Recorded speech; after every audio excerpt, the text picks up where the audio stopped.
Hello, this is old Mr. Kent, and this is the first e-bike ride I've been able to take in the last 43 days. That's almost a month and a half.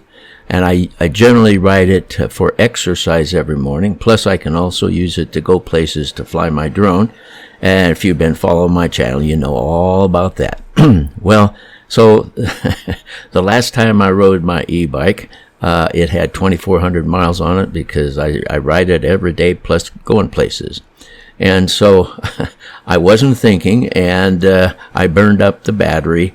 And so I'm going to tell you the story of all my issues and how I solved them. And if you're interested in e-bikes, this might be helpful because I got to start first by teaching about how batteries work, which I already knew, but I had forgotten. Okay? So if you take a look at the battery that's in my e-bike, first of all, a battery has a desire to be totally discharged. That's when it's the happiest. It just discharges. So every time you hook it up to something, it gladly supplies electrons all the way that, until there's none left.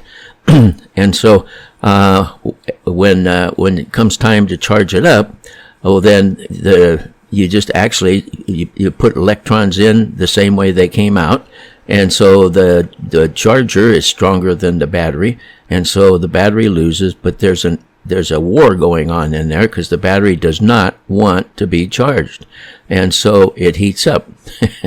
And as it's heating up, it gets charged up, but there's a war that goes on, and so eventually the battery gets charged up enough that it's equal to the charge of the charger, or equal to the voltage of the charger, and so then the battery's charged. But in that process of charging, it gets hot, and it gets hot from the inside out. So if you ever feel a battery and it feels warm, think about how much hotter it is on the inside. Okay, so but as it cools from the outside in. So it may feel cool, but right after you charged it, but it's still warm on the inside. And my suggestion is, if you charge up your e-bike battery and you take it off a charge, wait at least an hour before you put it in the bike and ride it.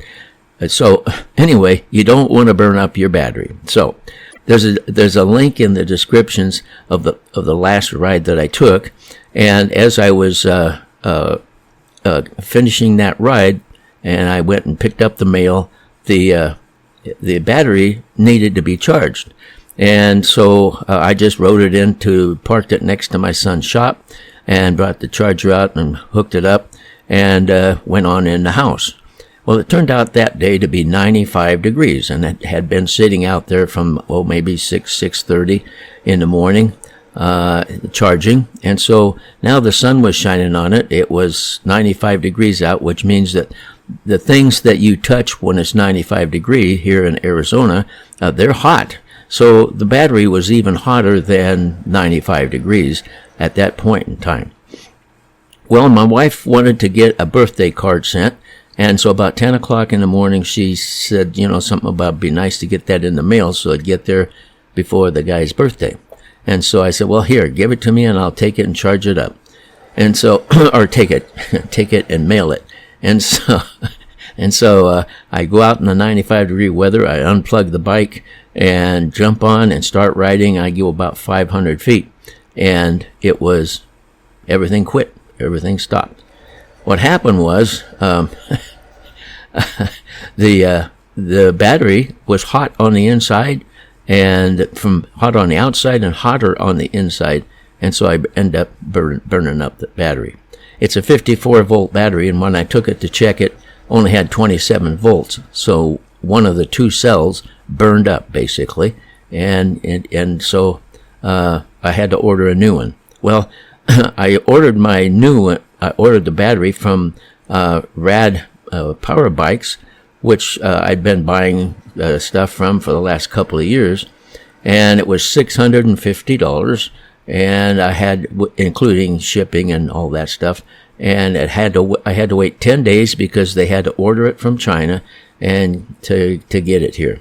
So what I didn't know was, I'll just jump ahead here, I could have bought a battery for $400 and gotten it in about 3 days from a company called Electro Bike World that's in Texas. Free shipping. So I wish I would have known that, but I didn't. So anyway, so I got my new battery and plugged it in, and on the kickstand, when I'd give it throttle, it would run and everything. So I took it outside, got on it, and tried to ride it, and there was no pedal assist. It was dead. So, and it did have it when I ran it when I went with the throttle. The motor had some strange sounds it didn't have before. So I don't know what that was from. But anyway, so I'll put a link in the descriptions of the first solution, and that is that I replaced the controller. It's a electronic speed control, and I got it from Electro Bike World for $229. That's opposed to I could have got it from Rad Bikes for $550. Same thing, only less quality. And so because the one I got from Electro Bike World would handle 35 amps. The one that burned up, I mean literally burned up, in the e-bike from Rad Bikes only handles 17 amps. So anyway, and it's a much smarter controller than the first one. Okay, so I'm coming along here now. Let's see, where am I? Okay, so pedal assist, I put the new controller in, put it all together, and took it out, and I got videos of this too, but anyway, I took it out, and pedal assist still didn't work. So I had replaced the display, I had replaced the controller, and then also I took, went the extra mile and bought a new motor and put it in it. And the motor from Electro Bike World was only $289, which was a pretty good deal. And so so I didn't have, and I checked everything. So one thing that I don't remember if I got it from one of their emails or from something else, because they were so good in answering my emails. But the sensor down by the pedal, by the sprocket, the magnets on the circular disc, there's 12 magnets on the disc, and as you pedal it sends up the magnets. The magnetic pieces come by the sensor, and the sensor sends information to the controller, and that's what makes it work. So anyway, so I ordered a new one of those, and it was just not very expensive from Amazon. Got it quick, 2 days. Anyway, and it didn't. There was a little LED on that little thing, and when I checked it, with the burned out one, nothing happened when the magnets came by. Then after I put the new sensor in, everything worked, and so this morning I took it out. I had to do a lot of adjusting on the controller.